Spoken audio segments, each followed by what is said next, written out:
La próxima semana va a entrar en vigencia la nueva ley de alcoholes que fue promulgada este viernes en La Moneda. Vamos a conversar sobre esta normativa, también otros temas vinculados al transporte. Estamos junto al diputado de la UDI, Gustavo Asbuna, además presidente de la Comisión de Transporte de la Cámara. ¿Cómo está, diputado? Hola, ¿cómo estás? Gracias por acompañarnos aquí en CNN Chile. Bueno, diputado, partamos con un poquito esto que va a entrar en vigencia el lunes, que ha generado bastante polémica, suspicacias, porque, claro, a muchos les parece, y se ha hablado un poquito casi en broma, casi en verdad, del tema de que no se puede tomar la copa de vino, que los enjuagues bucales marcan, que uno se come un chocolate con licor y también marcan. Pero vamos al trasfondo del asunto, al margen de esto.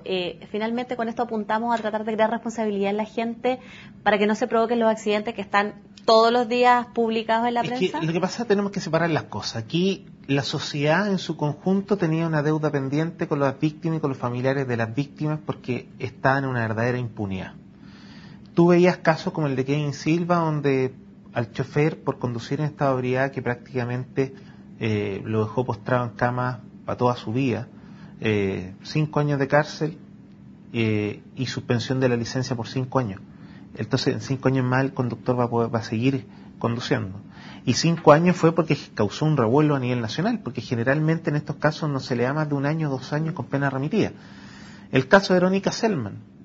Ella un 12 de marzo, junto a su familia, un día domingo, fue investida por un conductor en estado de ebriedad, mató al marido, al hijo de 3 años, a la hija de 3 años.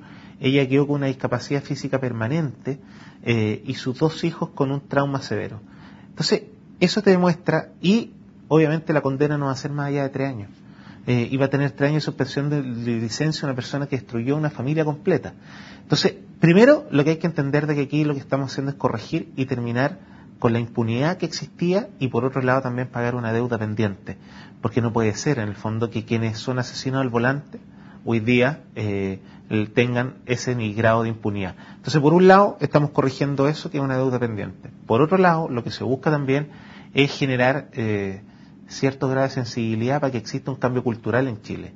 Y ese cambio cultural tiene que ver, en el fondo, al existir sanciones más duras, más drásticas, te debiera permitir, en el fondo, que la gente cambie sus hábitos, es decir, deje de conducir ya sea bajo la influencia del alcohol o en estado de ebriedad, y entienda que o utiliza el transporte público o puede usar su automóvil, pero no debe tomar.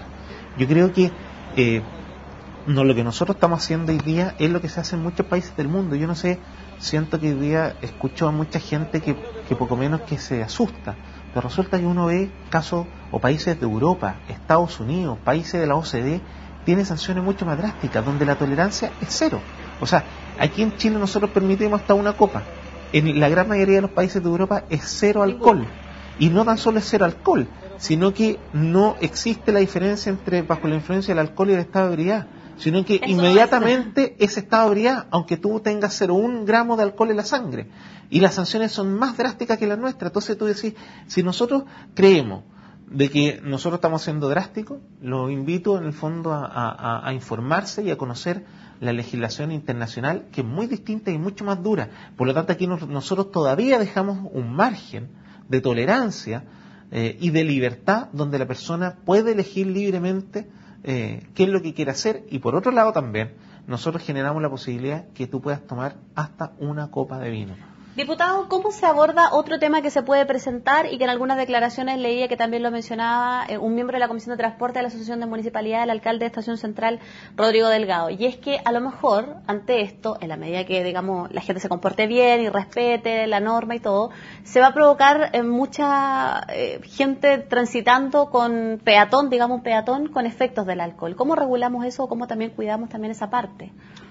A ver, es que lo que pasa es que es muy fácil empezar a decir, mira, sí, pero vamos a generar esto otro. A ver, la idea es generar un cambio cultural. 4.500 accidentes se generaron el año 2010, producto de conductores en estado de ebriedad, y de los cuales hubo más de 200 muertos. Entonces, lo que uno tiene que entender es que nosotros tenemos que bajar los índices de accidentabilidad, que son bastante altos. Entonces, eso es un tema. Segundo, yo creo que es súper fácil, insisto, en decir, mira, sí, pero se corrigió esto, que se logró, se está generando este otro efecto. Lo primero que hay que tener claro es que ese efecto no se ha producido. Por lo tanto, como no se ha producido, no hablemos de ciencia ficción. veamos cómo se van dando las cosas y si hay que corregir las leyes, si hay que corregir, si hay que buscar normas alternativas, habrá que hacerlo.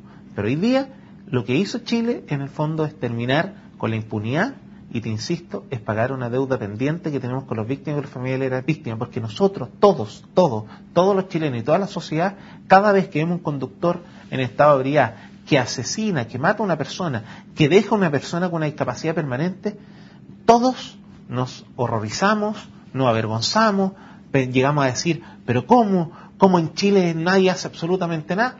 Y ahora que se hacen las cosas, también decimos, oye, está mal, o ¿sabes qué más? ¿Por qué? O esto nos va a generar problemas a nosotros. Pero por favor, yo creo que hay que ser responsable. Aquí lo que estamos haciendo es haciendo las cosas bien. Y si hay que seguir corrigiéndolas, tendremos que corregirlas en el tiempo. Pero hoy día estamos haciendo lo que todo país desarrollado, democrático, que defiende la libertad, pero por sobre todo defiende el derecho a la vida, es lo que corresponde que haga, que en este caso es defender la vida de terceros que muchas veces están siendo vulnerados por estos asesinos al volante. Diputado, quiero aprovechar su presencia para cambiarlo de tema. Usted tiene que ver con el área de transporte. En la comisión, de hecho, de la Cámara de Diputados, esta madrugada conocimos de un accidente con víctimas fatales, donde nuevamente está involucrado en una ruta un bus. No es el único, porque al menos durante las últimas semanas hemos conocido varios, donde quedan además en evidencia varias falencias. A su juicio, ¿cómo realmente podemos tratar de buscar una solución a ese problema, donde no pasa por fiscalizar más o menos? Se lo decía, de hecho, fuera de cámara. La ministra dice, hemos fiscalizado bastante, pero tenemos otros topes en el camino. Mira, a ver, lamentablemente este es un tema que ya no va para más. Nosotros esta semana vamos a presentar un proyecto de ley con penas altísimas y durísimas. Y esperamos, obviamente, que el Ministerio también le ponga la urgencia necesaria para poder despacharlo en un par de meses. Pero aquí claramente aquí hay un problema, aquí hay vacíos legales tremendos. Aquí existe un decreto, que es el decreto 212, que regula el transporte interurbano, que es un decreto que está anacrónico, que está obsoleto y que hay que cambiarlo. Y que lamentablemente en el último tiempo se han hecho modificaciones de parche, menores, pero no se ha atacado el fondo. Y mientras eso no ocurra, obviamente tenemos el caso que las empresas hoy día internalizan dentro de sus costos las multas. Multas que van entre 30.000 pesos y 150.000 pesos a un bus, que te puede generar entre 1 millón y 1 millón de pesos diarios en este periodo. Por lo tanto, hay que hacer cambios profundos. Segundo, el mejor ejemplo, la empresa JetSur, que es otra empresa de papel, igual como lo es Vertur, donde ellos tienen un grupo de máquinas que ni siquiera están en buenas condiciones porque no salen y tienen más de 15 o 20 años de uso. Y por lo tanto son máquinas que en muchos casos no cumplen con la normativa, pero la ley le permite que puedan, al tener cartón de recorrido, porque nadie se los puede prohibir, porque no existen requisitos para tener cartón de recorrido, permite que estas empresas existan, que operan solamente en periodo estival y durante el resto del año no están.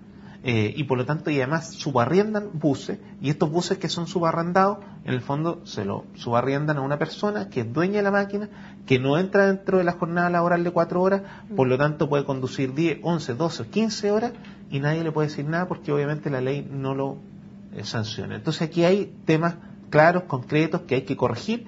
Nosotros esperamos esta semana con el proyecto de ley que vamos a enviar, porque además citamos al ministro de Transporte, citamos al presidente de la Federación de Buses Interurbanos para el próximo martes a la comisión, y nosotros en eso vamos a ser implacables. Nosotros no vamos a dar el brazo a torcer y vamos a insistir hasta el final de que aquí hay que modificar el decreto. Y el decreto 212, que es un decreto de fuerza de ley, que obviamente lo regula el ministro de Transporte, se transforme en una ley de la República para terminar en el fondo con un sistema que es anacrónico, obsoleto y que realmente hay que corregir a la brevedad y no seguir esperando que cada vez que hay un accidente saltamos y decimos, no, o sea, ahora está el minuto. No, el minuto llegó y ahora hay que hacerlo. Y lo que nosotros esperamos es la proactividad del Ministerio, esperamos la proactividad de la Federación de Buses Interurbanos y poder llegar a un consenso y sacar una ley de aquí a los próximos 2 meses. Vamos a estar atentos entonces al proyecto de ley que va a ser presentado. Diputado Fun, quiero agradecerle por haber estado con nosotros. Muchas gracias a ti. Y ustedes, gracias por acompañarnos en esta entrevista. Estamos dentro de poco con más informaciones aquí en CNN Chile.